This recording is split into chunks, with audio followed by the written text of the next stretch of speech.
नमस्कार विद्यार्थी मित्रांनो, तुमचं सर्वांचं स्वागत आहे अजनेक करिअर अकॅडमी या यूट्यूब चॅनलला। या व्हिडिओमध्ये आज बघणार आहे आपण प्रधानमंत्री फसल विमा योजनेविषयी संपूर्ण माहिती या व्हिडिओमध्ये तुम्हाला मिळणार आहे, जी एक्झाम पॉइंट ऑफ व्ह्यू अतिशय महत्त्वाची आहे। IBPS AFO मध्ये बऱ्याचदा याच्यावरती प्रश्न विचारले आहेत आणि यावर्षी ॲग्रिकल्चर MPSC मध्ये सुद्धा हा सिलेबस इन्क्लूड केलेला आहे। म्हणून ही जी योजना मी तुम्हाला सांगणार आहे याच्यामध्ये सविस्तर एक्झामच्या दृष्टिकोनातून महत्त्वाचे पॉइंट तुमच्यासोबत शेअर करणार आहे। ते तुम्हाला व्यवस्थित ऐकून त्याच्या नोट्स वगैरे काढायचे असतील तर नोट्स वगैरे काढू शकता तुम्ही। चला तर मग सुरू करूया आपण आपल्या व्हिडिओला, ज्याचं नाव आहे प्रधानमंत्री फसल विमा योजना। ॲक्च्युअली प्रधानमंत्री फसल विमा योजना नेमकी कधी सुरू झाली, काय सुरू झाली, याचं बॅकग्राऊंड काय, हिस्ट्री काय, याच्याविषयी सविस्तर आपल्याला माहीत हवं। तर सुरुवातीला आपण काय करू, प्रधानमंत्री फसल विमा योजनेच्या इतिहासाविषयी बघू, हिस्ट्री बघू। तर काय 1972ला गुजरात या राज्यामध्ये फक्त कॉटन या क्रॉपला काय झालं, इन्शुरन्स भेटला होता, तो भी इंडिव्हिज्युअल बेसिसवरती, म्हणजे इंडिव्हिज्युअल अप्रोचवरती। कधी 1972ला गुजरात या राज्यामध्ये general insurance corporation of India यांनी सुरू केला होता crop insurance scheme for cotton crop. म्हणजे 1972ला गुजरात या एका राज्यामध्ये काय फक्त कॉटन या क्रॉपसाठी इन्शुरन्स स्कीम सुरू झाली होती। ते इंडिव्हिज्युअल अप्रोच होती। त्यानंतर याच्यामध्ये डेट तुम्हाला ध्यानात ठेवावं लागेल, 1972ला सुरुवातीचा कॉटन हा क्रॉप होता। त्यानंतर जर आपण पुढे जाऊन बघितलं तर याच्यामध्ये मॉडिफिकेशन होत आल्या। मग 1979ला काय पायलट इन्शुरन्स स्कीम आली, त्यानंतर त्याच्यामध्ये मॉडिफिकेशन होऊन त्रुटी असतात। त्यानंतर 1985ला कॉम्प्रेहेन्सिव्ह इन्शुरन्स स्कीम आली। आता एक कॉम्प्रेहेन्सिव्ह इन्शुरन्स स्कीम सुद्धा बंद पडली आणि शेवटी 1997 ते 98ला काय झालं, या कॉम्प्रिहेन्सिव्ह इन्शुरन्स स्कीमला रिलॉन्च करण्यात आलं। आतापर्यंतच्या त्या घडामोडी घडत होत्या, याच्यामध्ये काय या स्कीममध्ये काहीतरी फॉल्ट होते किंवा काहीतरी त्रुटी होत्या, म्हणून काय झालं याच्यामध्ये मॉडिफिकेशन होत आलं। शेवटी 1999ला काय झालं, नॅशनल ॲग्रिकल्चर इन्शुरन्स स्कीमला सुरुवात झाली। कधी 1999ला, ध्यानात ठेवायचं 1999ला काय ॲग्रिकल्चर इन्शुरन्स स्कीमला सुरू झाली, काय नॅशनल ॲग्रिकल्चर इन्शुरन्स स्कीम। मग याच्यामध्येही सुद्धा मॉडिफिकेशन करण्यात आलं। तर 2010ला modified national agriculture insurance scheme झाली।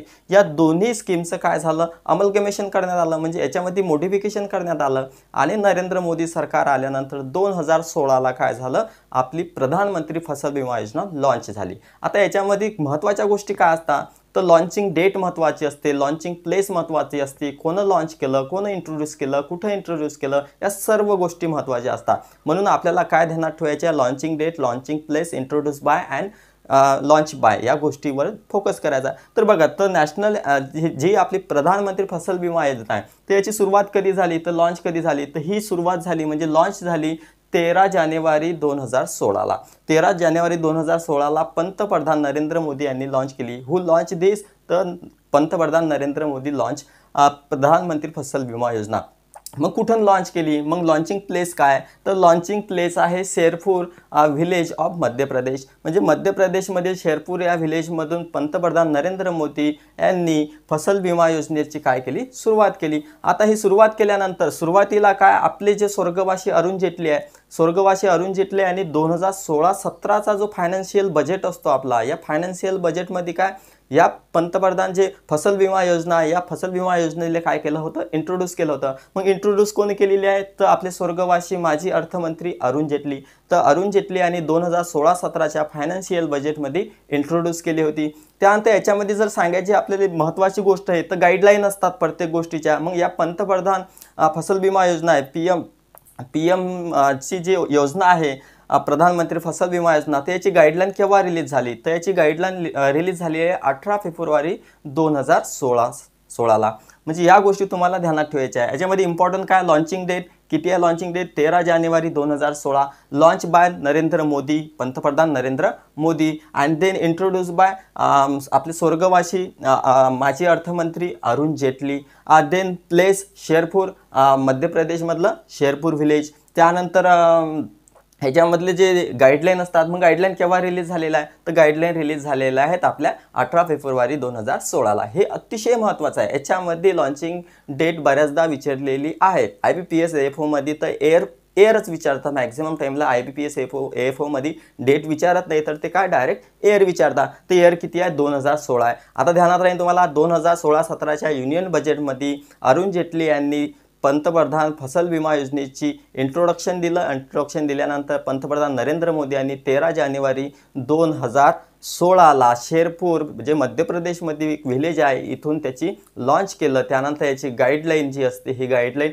18 फेब्रुवारी 2016ला रिलीज करण्यात आली। या सगळ्या गोष्टी कशाच्या आहेत आपण बघत आहे, पंतप्रधान नरेंद्र मोदी यांनी रिलीज केलेली पंतप्रधान फसल विमा योजनेविषयी। हे स्कीम काय, आता ही स्कीम जी आहे ही कंपल्सरी आहे। मग कोणाकोणासाठी कंपल्सरी आहे, तर जे लोणी फार्मर असतील किंवा KCC होल्डर असतील म्हणजे किसान क्रेडिट कार्डचा जे लाभ घेत असतील किंवा ज्यांच्यावरती कर्ज असेल म्हणजे ज्यांनी कर्ज काढलेलं असेल शेतीवरती, या शेतकऱ्यांसाठी काय असते ही स्कीम अतिशय महत्त्वाची आहे आणि ही त्यांना कंपल्सरी आहे। आणि ज्या शेतकऱ्यांनी KCC घेतलेली नाही म्हणजे ज्यांनी कोणत्या प्रकारचं लोन घेतलं नाही अशा शेतकऱ्यांसाठी ही स्कीम कशी असणार आहे, व्हॉलंटरी असणार आहे। म्हणजे त्यांना जर आवश्यक असेल तर ते घेऊ शकतात, त्यांना जर आवश्यक नसेल तर घेऊ शकत नाही। मग आता याच्यामध्ये काय असतो, याच्यामध्ये कोणत्या कोणत्या गोष्टी महत्त्वाच्या आहेत, तर IBPS AFO मध्ये बऱ्याचदा एक प्रश्न विचारला जातो प्रीमियम विषयी। आता प्रीमियम म्हणजे काय, हे कोणाला भरावा लागत असतो, तर प्रीमियम म्हणजे काय असते, एक राशी निश्चित केली जाते, त्या राशीवरती किती पर्सेंटेज दिलेले असतात। मग खरीप क्रॉपसाठी पर्सेंटेज किती आहे आपण ते बघू।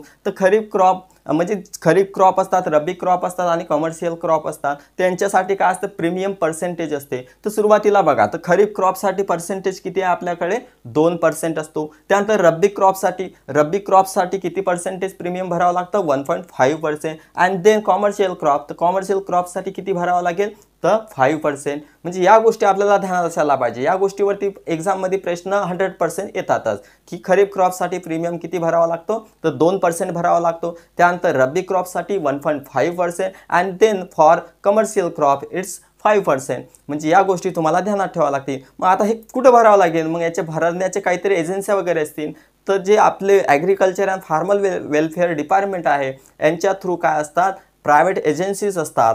या जे प्रायव्हेट एजन्सी आहेत किंवा ॲग्रिकल्चर इन्शुरन्सच्या ज्या कंपन्या असतात या मल्टिपल कंपन्या अवेलेबल आहे। मग या कंपन्या थ्रू काय केल्या जातं, हे प्रीमियम भरल्या जात असतो। मग याच्यामध्ये प्रत्येक स्टेटमध्ये वेगवेगळ्या प्रकारच्या कंपन्या असतात, परंतु हे कंपनी चूज करण्याचं काम स्टेटचं असतं। मग स्टेट काय करणार आहे, एक कंपनी चूज करणार आहे आणि एक कंपनीच फक्त पूर्ण स्टेटमध्ये काय करणार आहे आता तुमचं प्रीमियम कलेक्ट करणार आहे। मग प्रीमियम तुम्हाला खरीपसाठी 2% द्यावा लागणार आहे, रब्बीसाठी 1.5% and then for commercial crop 5%। हे कोण देणार आहे, हे ज्या प्रायव्हेट कंपन्या आहेत। आता प्रायव्हेट कंपन्या कोणत्या त्या स्लाइडमध्ये तुम्ही वाचून घेऊ शकता, हवंच तर तुम्ही त्याचा स्क्रीनशॉट काढू शकता। या सर्व काय आहेत प्रायव्हेट कंपन्या आहेत की जे काय करणार आहेत शेतकऱ्यांजवळून प्रीमियम कलेक्ट करणार आहे। म्हणजे प्रीमियम शेतकऱ्यांना भरावा लागतो। मग आता हा प्रीमियम भरावा लागतो हा कसा असतो, एरिया अप्रोच असतो। आता एरिया अप्रोच असतो म्हणजे काय, एखादा क्रॉप असते तो नोटिफाईड केला जातो की फॉर एक्झाम्पल सोयाबीन क्रॉप आहे, मग सोयाबीन क्रॉप संग्रामपूर तालुक्यामध्ये सोयाबीन क्रॉप काय झालेला आहे नोटिफाईड झालेला आहे। मग हा सोयाबीनचा क्रॉप नोटिफाईड झाल्यानंतर हा एरिया बी नोटिफाईड झाला की संग्रामपूर तालुका जळगाव तालुका हे 2 तालुके काय झाले नोटिफाईड झालेले आहेत। मग आता काय होणार आहे, आता सरळ सरकारनं नोटिफाईड केलं कोणतं क्रॉप सोयाबीन क्रॉप। आता सोयाबीन क्रॉप काय झालं फेल झालं, मग फेल झालं आणि शेतकऱ्यांना काय भरलेलं त्याचा प्रीमियम भरलेला आहे। मग शेतकरी किती प्रीमियम भरणार आहे, तर उदाहरण बघू आपण। समजा फॉर एक्झाम्पल गव्हर्नमेंटनं काय केलेलं आहे म्हणजे आपल्या सरकारने काय केलेलं आहे सोयाबीनसाठी नोटिफाईड एक प्राइस डिक्लेअर केली। समजा फॉर एक्झाम्पल एका हेक्टरसाठी सोयाबीनसाठी 40,000 रुपये काय केले नोटिफाईड केले। मग 40,000 नोटिफाय केले किती हेक्टरसाठी, आता तुमच्याजवळ समजा एखाद्या शेतकऱ्याजवळ 2 हेक्टर जमीन आहे तर 2 हेक्टर जमीन म्हणजे 40,000 गुणिले 2 किती पर्सेंटेज, रब्बी क्रॉप असेल तर 1.5%, खरीप असेल तर 2%। तर आपलं कोणतं सोयाबीनचं क्रॉप आपण खरीपमध्ये घेत असतो, म्हणून 40,000 गुणिले 2 हेक्टर म्हणजे 2 गुणिले 2% म्हणजे 2/100। याचं जर आपण कॅल्क्युलेशन केलं तर आपल्याला याचं उत्तर किती मिळून जाईल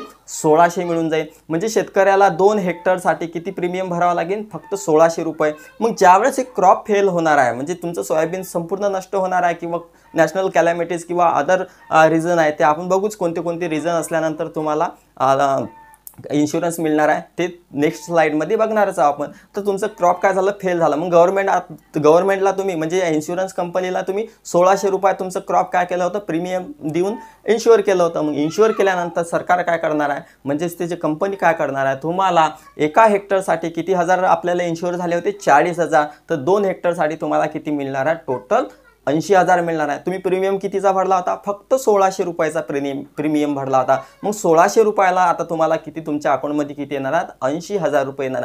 पण केव्हा येणार आहे? ज्यावेळेस क्रॉप तुमचं फेल होणार आहे. मग आता हे सरकार म्हणजे हे जे कंपनी आहेत हे मग केव्हा आपल्याला म्हणजे केव्हा आपल्याला इन्शुरन्स देतो? तर त्यांच्या काही कंडिशन असतील, म्हणजे इन्क्लुजन अँड एक्सक्लुजन असतात. म्हणजे कोणत्या गोष्टी किंवा इव्हेंट झाल्या तर आपल्याला इन्शुरन्स भेटतो आणि कोणत्या गोष्टी किंवा इव्हेंट झाल्या तर आपल्याला इन्शुरन्स भेटणार नाही. तर आता ते आपण बघणार आहे. मग ते कोणत्या कोणत्या गोष्टी आहेत तर बघा, पहिले इन्क्लुजनमध्ये बघूया. तर इन्क्लुजनमध्ये सायक्लॉन असतात, टायफून असतात, त्यानंतर आपले हरिकेन्स असतात. म्हणजे एकदम सांगायचं झालं तर जे आपले नैसर्गिक वादळे वगैरे येतात, तर नैसर्गिक वादळे जर एखाद्या एरियामध्ये येत असेल तर त्या वादळांमुळे जर शेती काय होत असेल, ते क्रॉप डॅमेज होत असेल, त्यांचं नुकसान होत असतील, तर त्यावेळेस त्याला काय भेटतो? इन्शुरन्स भेटतो. त्यानंतर ड्राऊट येत असेल, म्हणजे ड्रॉट येत असेल किंवा ड्राय स्पेल असेल, म्हणजे पाणी पडत नसेल, दुष्काळ पडत असेल, तर अशा वेळेस क्रॉप फेल होतात. मग त्यावेळेसही तुम्हाला जर इन्शुरन्स केलेला असेल, प्रीमियम भरलेला असेल, तर तुम्हाला इन्शुरन्स मिळतो. त्यानंतर आपली नॅचरल फायर असते, म्हणजे नैसर्गिक आगा वगैरे लागतात, तर नैसर्गिक आग जर लागली तर त्यावेळेसही तुम्हाला सरकारकडून काय इन्शुरन्स मिळून जाईल. त्यानंतर फ्लड असतात, लाइटनिंग असतात. समजा एखाद्या एरियामध्ये महापूर आला, मग महापूर आल्यानंतर त्या एरियामधली सर्व जे नोटिफाईड क्रॉप होते किंवा जे शेती होती ही सर्व शेती पाण्याखाली गेली आणि त्यांचं क्रॉपचं काय झालं?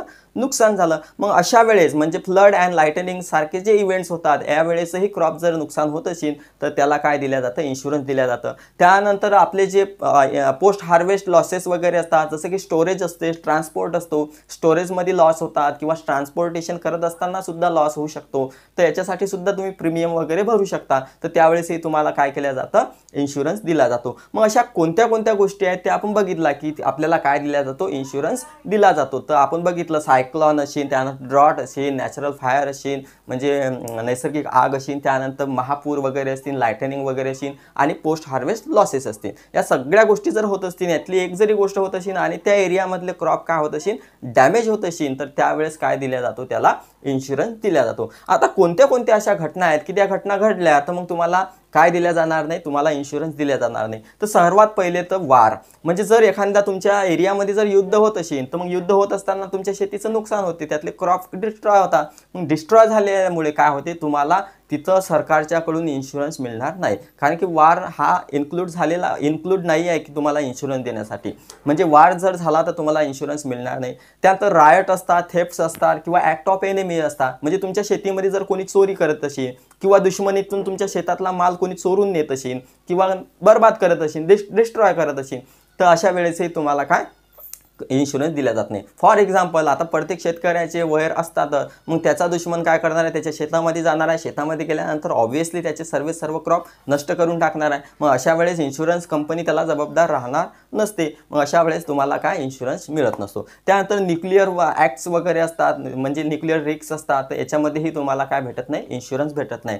त्यानंतर destroy bye domestic animal and आपले वाईल्ड ॲनिमल, म्हणजे जे आपले पाळीव प्राणी वगैरे असतात किंवा जे जंगली प्राणी असतात, या जंगली प्राण्या किंवा पाळीव प्राण्यामुळे जर तुमच्या पिकाचं नुकसान होत असेल तर अशा वेळेसही तुम्हाला इन्शुरन्स मिळणार नाही.